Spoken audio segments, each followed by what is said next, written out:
Ahoy, ahoy, ahoy! It is National Plan a Cruise Month, and I am so excited to be talking about cruising. Even though a lot of the cruise lines are not currently sailing, they are booking through 2021 and 2022. So I want to get you started thinking about your next cruise. So for the entire rest of the month, I'll be sharing all sorts of cruise content, both ocean and river cruising. So I'm super excited to bring all of this to you. Today I'm going to start with something very high level though and talk about the current state of the cruise industry. Obviously COVID has completely changed the travel industry and probably has changed it for good, and the slowest industry within that to come back is probably going to be the cruise lines. So I want to talk a little bit about some of the ships that are currently sailing and what we're hearing from different cruise lines onto what protocols are going to be. I'm Christina. I'm a traveler, a planner, and most importantly, a mom. I'm sharing my best tips to make traveling as a family a little less stressful. So put down your phone, pack your bags, and let's showcase the world.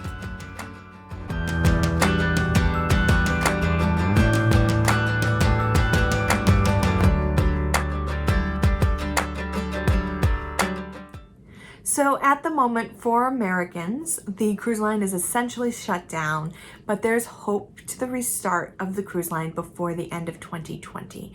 So there are a few cruise lines that have started sailing in Europe. So I want to talk a little bit about those, a little bit about how those sailings are going.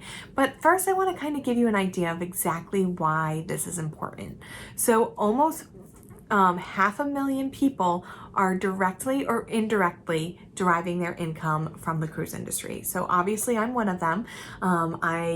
When I book your cruise for the same price as booking direct, they give me a commission. So either that commission can come to someone who's going to help you, or that commission is going to go to the cruise line.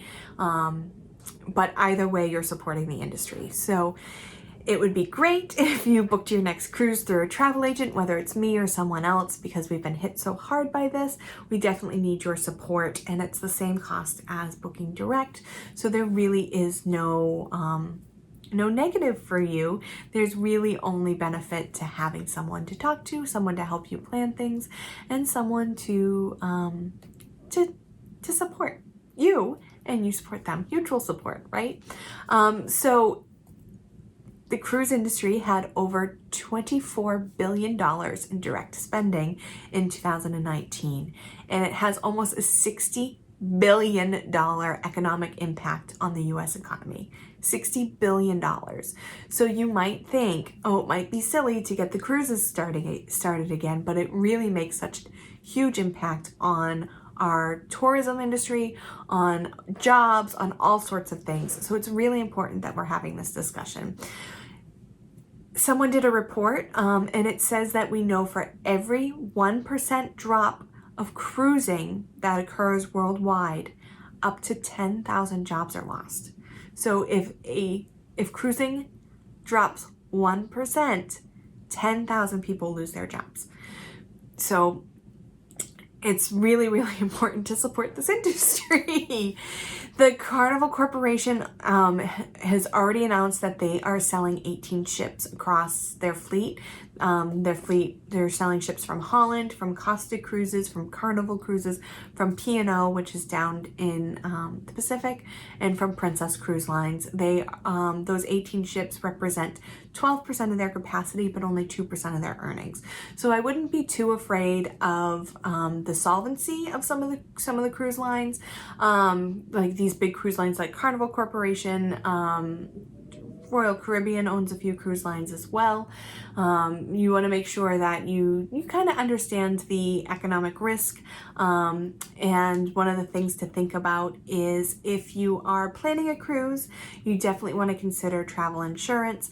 But if you get travel insurance through the cruise line, that's not going to cover their economic downfall. So if they go out of business and they don't cruise, which I don't think is going to happen, I think there's going to be plenty of protections in place to make sure that the cruise industry does not go out of business.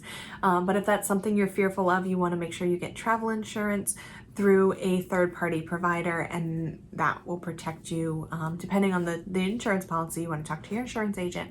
That will protect you from bankruptcy, right? So one of the other things you'll see coming out is cruise lines announcing the delays of their new ships. So Disney announced the delay of the Wish, which is their 5th ship, but it's not due to any financial concerns. It's not because they don't want to do it. It's not because they don't think they're going to need the capacity.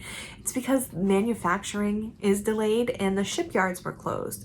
So they were closed for a few months and they weren't working on the ships. So that's naturally going to delay the cruises. So when you're seeing these cruise lines sell off some of their ships, which they do often, and announcing delays, I don't want you to worry to think that they're having economic troubles. Obviously, they're all having a little bit of a strain. We definitely want to support them, but we don't want to be afraid that if you book a cruise, then they're going to go out of business. I don't think that's going to happen. Last week, there was a Set Sail Safely bill that hit the Senate. So the bill is to create a maritime task force with procedures to put procedures in place and with a timeline to get ships sailing again. Because this has such a huge economic impact on our country, it's really important that we get those ships sailing again, but we do it in a very safe way. So that is why the Senate has this bill right now. The CDC currently has a no sail order that is effective through September 30th, where it was at the time that I'm recording this, which is September 22nd, 2020, there is a no sail order through the CDC through September 30th. This video is going to go up on October 1st. I don't know if that's going to be extended, but CLIA, which is a trade association that I am a member of, it has voluntarily any cruise line that is associated with CLIA, which all the big ones are, has voluntarily said that they're not going to sail through October 31st. Some other cruise lines, Disney included, has canceled their sailings through the middle of December. So a lot of things are going on. We want to get cruising back. There's a lot of concern of safety in terms of the amount of people who are on board, but in terms of cleanliness procedures, I don't think that that's something you ever have to worry about on certain cruise lines. Disney in particular, they have never failed a cruise inspection. Their cleanliness is was already above and beyond. Now they're currently retrofitting a lot of these cruise lines, while they've been in dry dock, have been retrofitting their ships to have internal room filtration systems.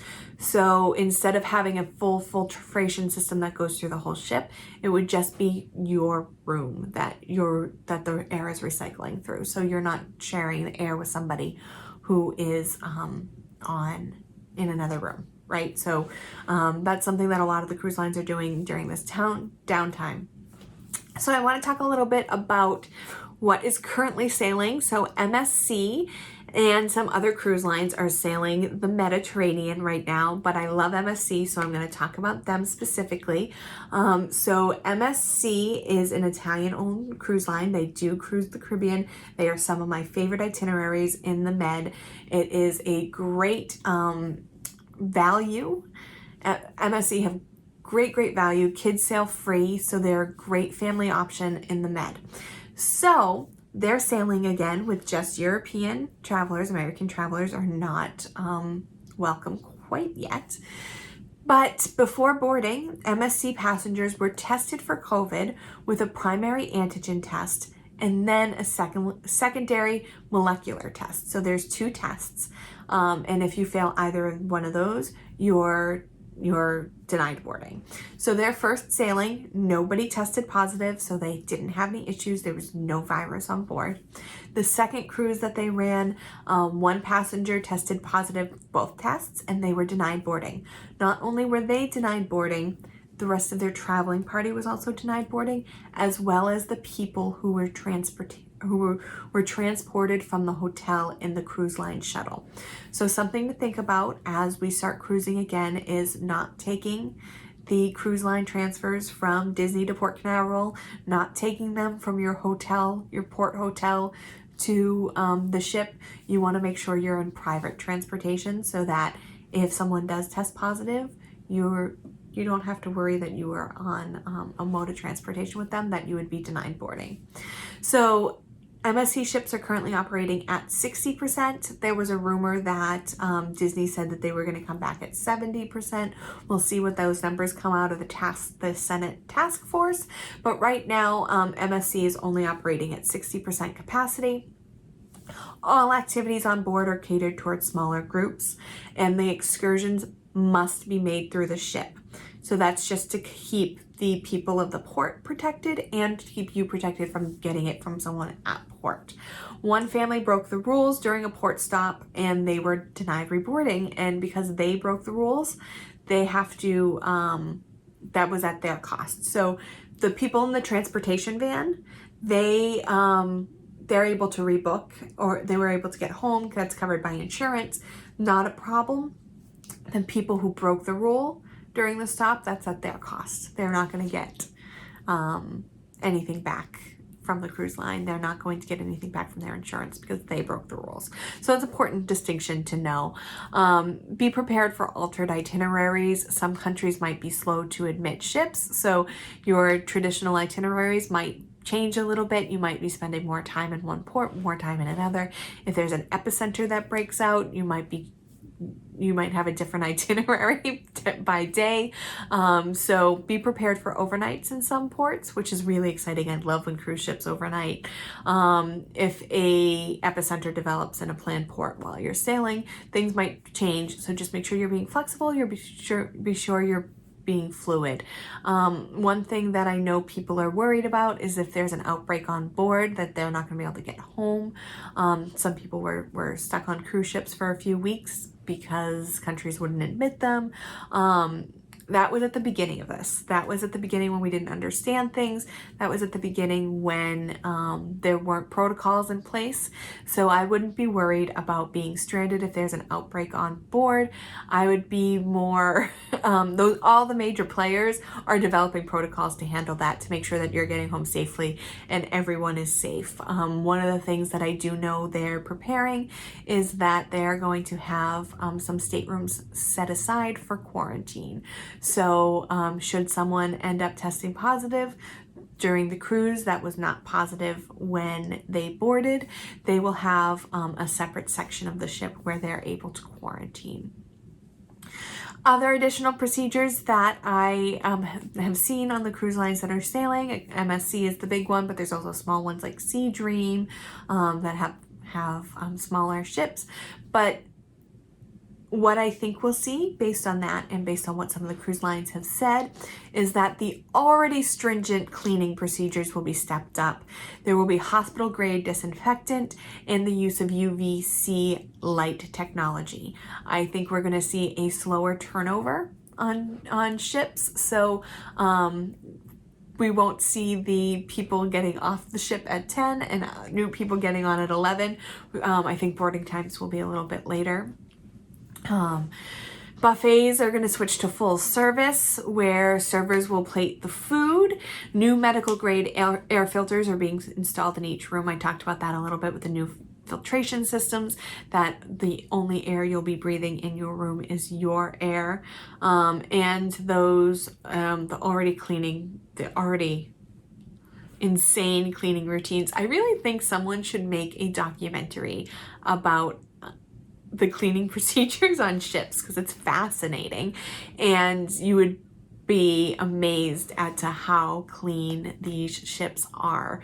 You'll probably be way more safe on a cruise ship than in your local Target, but I understand the hesitancy to start. It's a lot of people in a small space. So the maximum 70% capacity rule as well. So lots of things going on in the cruise industry while they're not sailing. I would not be afraid to make a 2021 cruise booking. I would say maybe the beginning of the year would be a little bit more tenuous. So after March, making a cruise reservation would be very safe, I think. So you have cruising through the summer. We definitely know that the Mediterranean will be cruising based on the fact that it's currently cruising. We don't know what the Alaska season's going to look like based on when Canada's going to let us in. So, lots of things going on. The Mediterranean next summer, I think, is going to be fantastic. I think the Caribbean, most of those countries have already opened up to Americans, so it's just opening up cruise ports. I think people are being very, very, very, very, very cautious. I think that cruises are going to be very, very, very safe. Sailing on a Disney cruise at 60% capacity sounds fantastic to me once airline travel and everything is a little safer. So if you want something to look forward to, you want to start planning your 2021-2022 cruise, please give me a call. I would love to chat with you. I'll put a link below to schedule a call with me. We can talk about what itineraries are open and get you ready to book. And then as cruising starts and we get more comfortable, we can put those deposits down. So thank you guys so much for joining me, and I hope you remember to take a break from the busy. Need help planning your next family vacation? Visit us at showcasetheworld.com to request a quote or schedule a free vacation consultation. Want more great travel tips? You'll find those there too.